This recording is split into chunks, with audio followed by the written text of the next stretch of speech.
आज की कहानी बहुत दुख भरी है। राधिका और श्याम की बेइंतहा मोहब्बत होने के बावजूद भी राधिका से श्याम को बहुत दूर कर दिया गया। जानिए क्या है राधिका और श्याम की कहानी, कैसे और क्यों अलग कर दिया गया श्याम को राधिका से। 11वीं की परीक्षा हो चुकी थी। राधिका बहुत होशियार थी, लेकिन अपनी पढ़ाई के साथ साथ वह श्याम से भी बहुत प्यार करती थी। लेकिन श्याम को अभी तक ये पता नहीं था। हालांकि श्याम भी राधिका से बेहद प्रेम करता था, लेकिन उसने भी राधिका को कभी पता नहीं लगने दिया। श्याम पढ़ाई में इतना होशियार भी नहीं था, लेकिन दिल से अच्छा था। उसे गुस्सा बहुत जल्द दिया जाता था। गुस्से के चक्कर में 2-3 टीचर को भी मार दिया था। लेकिन पिताजी पैसे वाले थे, इसलिए स्कूल से किसी ने निकाला नहीं। राधिका श्याम से निस्वार्थ प्रेम करती थी। 12th में आ गए थे दोनों। एक दिन राधिका को पूरव नाम के लड़के ने प्रपोज किया। राधिका ने उसे मना कर दिया, लेकिन पूरव राधिका को परेशान कर रहा था और जबरदस्ती कर रहा था। किसी ने श्याम को ये बात बताई। श्याम ने पूरव की खूब पिटाई की और उससे राधिका को सॉरी बुलवाया। श्याम की इतनी फिक्र उसके लिए देखकर राधिका खुश हो रही थी।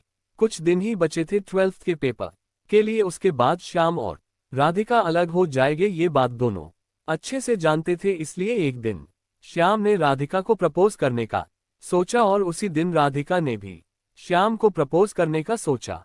इसलिए एक ही दोनों लंच टाइम में स्कूल के गार्डन में मिले और दोनों ने एक दूसरे को देखकर साथ में कहा, मुझे तुमसे कुछ बात करनी है। दोनों रुक गए और श्याम ने कहा, हाँ बोलो। राधिका, नहीं पहले आप बोलो। श्याम, नहीं पहले तुम बोलो प्लीज।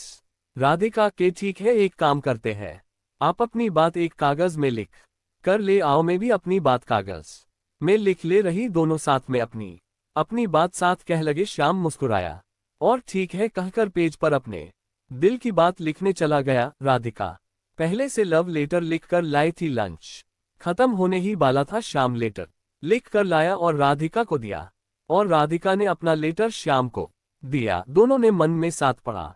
लेटर पढ़कर दोनों ने एक दूसरे को देखा और मुस्कुराने लगे। श्याम ने लेटर में शादी के लिए लिखा था और राधिका ने उसकी पत्नी बनकर जीवन साथ बिताने को कहा था। श्याम ने राधिका को अपना नंबर दे दिया और धीरे धीरे दोनों आपस में बातें करने लगे। कुछ दिनों बाद स्कूल खत्म हो गया और फिर दोनों कॉलेज में आ गए थे। लेकिन राधिका के पिता उसकी शादी करने वाले थे, इसलिए राधिका ने श्याम के बारे में अपने परिवार को बताया।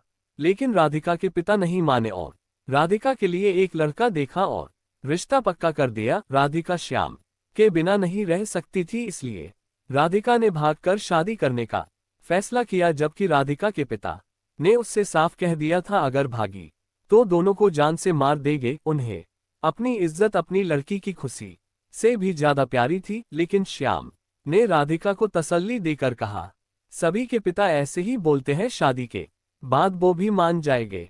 राधिका ने भी यही सोचा और एक दिन कॉलेज से श्याम के साथ जाकर कोर्ट मैरिज कर ली। श्याम ने उसी दिन राधिका से कहा, चलो तुम्हारे घर सबसे आशीर्वाद लेकर आते हैं। लेकिन राधिका डरी हुई थी कि कहीं उसके पिता श्याम को मार ना दे, इसलिए राधिका ने श्याम से शहर छोड़ने को बोला। हालांकि श्याम के माता पिता उसके साथ थे। श्याम को जैसा पसंद था उसमें उसके साथ खड़े थे, इसलिए श्याम ने राधिका की बात मानकर शहर छोड़ दिया और दूसरे शहर में जाकर रहने लगे। श्याम और राधिका मथुरा शहर में रहने लगे और श्याम ने वहीं अपने लिए एक जॉब देख ली और जॉब करने लगा। दोनों खुश थे और खुशी खुशी अपना जीवन व्यतीत कर रहे थे। लेकिन राधिका के पिता राधिका और श्याम को ढूंढ रहे थे। कुछ दिनों बाद राधिका के पिता ने श्याम और राधिका का पता लगा लिया।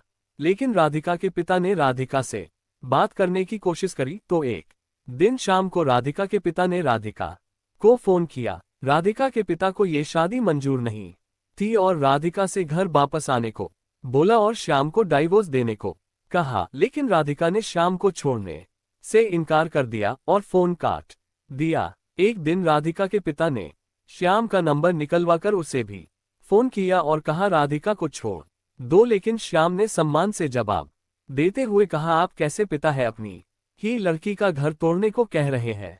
लेकिन राधिका के पिता ने धमकी देते हुए फिर कहा कि उसे जान से मरवा देंगे।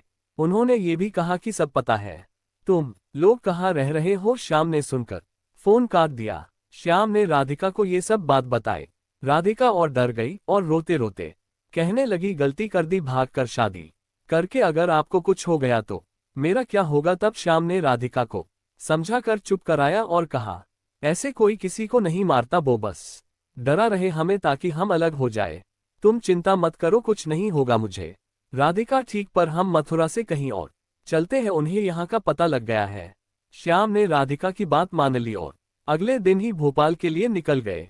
राधिका के पिता ने श्याम को मारने गुंडे भेजे थे जिस दिन वह निकले, लेकिन कोई मिला नहीं। भोपाल में श्याम का के जीजा जी रहते थे। कुछ दिन श्याम और राधिका उनके यहाँ रुके रहे। फिर श्याम ने भोपाल में ही अपने लिए एक नौकरी देख ली, इसलिए भोपाल में ही राधिका और श्याम किराए पर कमरा लेकर रहने लगे। करीब 1 साल निकल गया। श्याम और राधिका खुशी खुशी रह रहे थे। एक दिन राधिका ने श्याम को खुशखबर सुनाते हुए बताया कि वह प्रेग्नेंट है। श्याम बहुत खुश हो गया।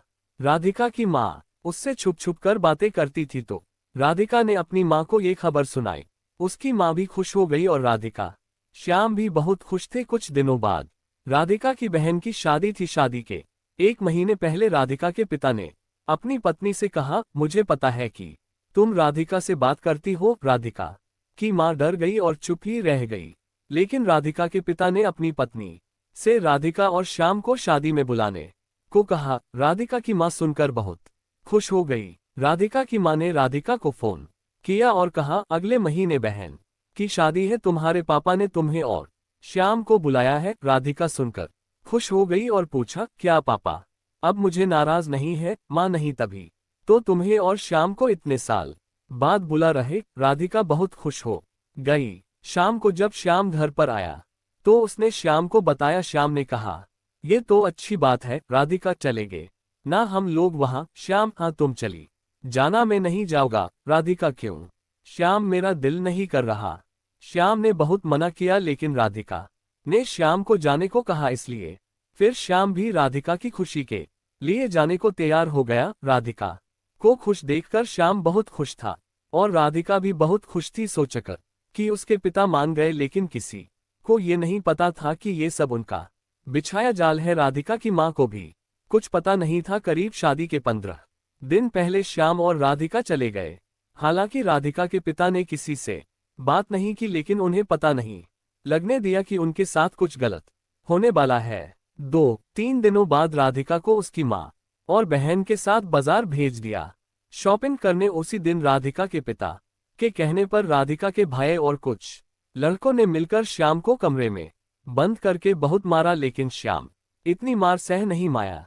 कुछ देर बाद राधिका घर आई। राधिका ने श्याम को नीचे लेटे हुए देखा और आसपास उसके पिता, भाई और कुछ लड़के खड़े थे। राधिका जोर जोर से रोने लगी और अपने पिता को मारने लगी और कहने लगी, आपने मार दिया मेरे श्याम को। कुछ देर बाद पुलिस आई और राधिका के पिता, भाई और उन लड़कों को पकड़ के ले गई। राधिका जी कर भी मर चुकी थी, लेकिन उसने खुद को जिंदा रखा अपने और श्याम के बच्चे के लिए। करीब 8 महीने बाद राधिका को एक लड़की हुई। राधिका अब श्याम की यादों के सहारे अपनी बेटी के साथ जी रही थी। राधिका बहुत सी बातों का अफसोस करती रहती कि शायद श्याम से भागकर शादी ही न करती, या फिर काश उस दिन श्याम की बात मान लेती और अकेली ही चली जाती तो श्याम उसके पास होता। लेकिन श्याम अब चुका था और राधिका को उसकी यादों के सहारे जीने के अलावा और कोई रास्ता नहीं था। तो दोस्तों, क्या राधिका के पिता ने अपनी झूठी इज्जत के लिए सही किया या गलत? अपनी राय कमेंट में जरूर दें। धन्यवाद।